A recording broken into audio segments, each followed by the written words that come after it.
నేటి నుంచి assembly budget సమావేశాలు ప్రారంభం కానున్నాయి. ఈ నేపథ్యంలో సీఎం చంద్రబాబు సహా టీడీపీ నేతలు వెంకటపాలెంలో ఎన్టీఆర్ విగ్రహానికి నివాళులు అర్పించనున్నారు. ప్రత్యక్ష ప్రసారం ద్వారా చూద్దాం.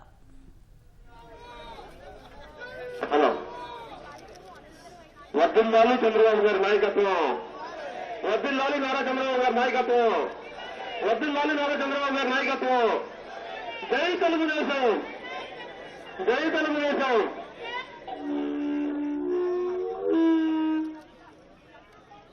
జోహార్ అమ్మ ఎన్టీఆర్, జోహార్ అమ్మ ఎన్టీఆర్, జోహార్ అమ్మ ఎన్టీఆర్. వర్ధిల్లాలి తెలుగుదేశం పార్టీ, వర్ధిల్లాలి తెలుగుదేశం పార్టీ, వర్ధిల్లాలి చంద్రబాబు గారి నాయకత్వం, వర్ధిల్లాలి చంద్రబాబు గారి నాయకత్వం.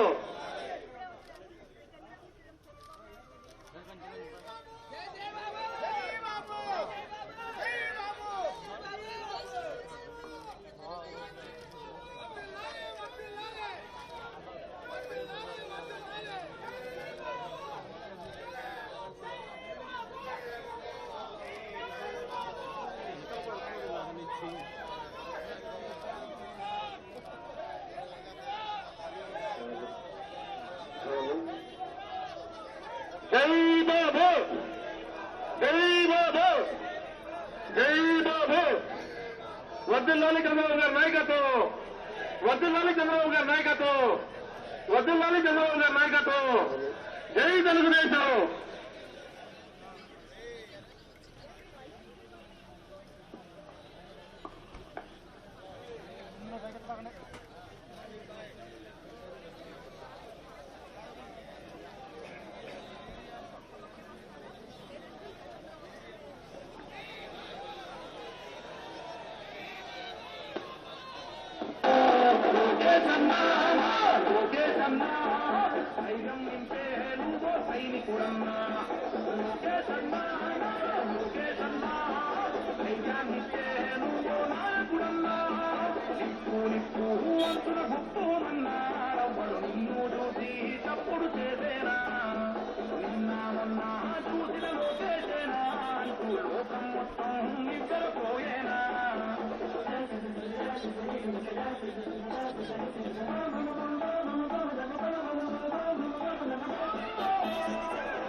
నేటి నుంచి అసెంబ్లీ బడ్జెట్ సమావేశాలు ప్రారంభం కానున్నాయి. ఈ నేపథ్యంలో సీఎం చంద్రబాబు సహా టీడీపీ నేతలు వెంకటపాలెంలో ఎన్టీఆర్ విగ్రహానికి నివాళులు అర్పించారు. మరింత సమాచారం మా ప్రతినిధి కృష్ణ అందిస్తారు. కృష్ణ. సుజాత, మరి కాసేపట్లోనే అసెంబ్లీ సమావేశాలు ప్రారంభం కానున్నాయి. గవర్నర్ జస్టిస్ అబ్దుల్ నజీర్ ఉభయ సభలను ఉద్దేశించి ప్రసంగిస్తున్నారు. ఇందులో ప్రధానంగా దాదాపు 3 వారాల పాటు ఈ అసెంబ్లీ సమావేశాలు జరిగే అవకాశం ఉంది. ఏదైతే గవర్నర్ ప్రసంగం తర్వాత సభ వాయిదా పడనుంది, ఆ తర్వాత జరిగే బీఎస్సీ సమావేశంలో సభను ఎన్ని రోజుల పాటు అసెంబ్లీ సమావేశాలు నిర్వహించాలి ఏంటి అన్నది తేదీలు ఖరారు చేయనున్నారు. ఎప్పుడెప్పుడు సెలవు దినాలు ఏంటి అని. రేపు ఎల్లుండి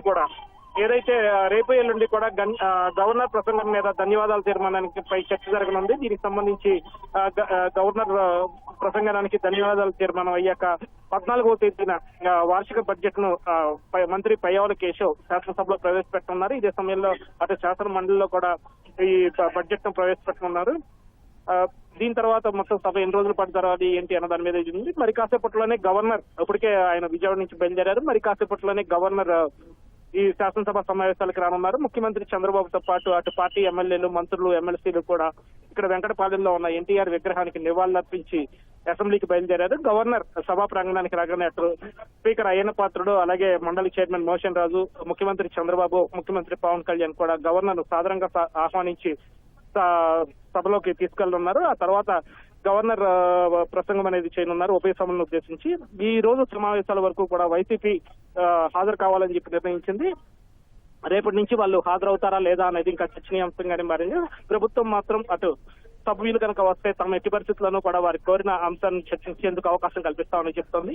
అలాగే మొత్తం అసెంబ్లీ సమావేశాల్లో చర్చించేందుకు అటు అధికార పక్షం తరఫున తెలుగుదేశం పార్టీ 23 అంశాలను ఎజెండాగా ఎంచుకుంది. ఈ బీఎస్సీ సమావేశం పూర్తయిన తర్వాత కూడా జరిగే ఎన్డీఎల్పీ సమావేశం అటు 3 పార్టీల నేతలతో కలిసి ముఖ్యమంత్రి చంద్రబాబు అధ్యక్షతన ఈ ఎన్డీఏ శాసనసభ పక్ష సమావేశం అనేది జరిగినుంది. ఇందులో కూడా ఐక్యంగా కలిసి ఏ అంశాలు చర్చించాలి ఏంటి అన్న దాని మీద కూడా ఒక ప్రతిపాదనలు తీసుకుని వాటిని తీర్మానిస్తున్నారు. అలాగే ఈ సమావేశాల అనంతరం మధ్యాహ్నం 3 గంటల సమయంలో ముఖ్యమంత్రి చంద్రబాబు అధ్యక్షతన రాష్ట్ర మంత్రివర్గ సమావేశం అనేది జరగనుంది. ఇందులో అసెంబ్లీలో ప్రవేశపెట్టే బిల్లులకు ఆమోదం తెలుపుతున్నారు. ఇందులో ప్రధానంగా కొన్ని కాలం చెల్లిన చట్టాలకు తొలగించి కొత్త చట్టాలు తీసుకురావాలని చెప్పి ముఖ్యమంత్రి చంద్రబాబు నిన్న జరిగిన హెచ్ఓడీల మీటింగ్ లో కూడా చెప్పడం జరిగింది. అందుకు అనుగుణంగా కొన్ని చట్ట సవరణకి సంబంధించి కేబినెట్ లో ప్రవేశపెట్టనున్నారు. వీటికి ఆమోదం కూడా లభిస్తుంది. ధన్యవాదాలు కృష్ణ.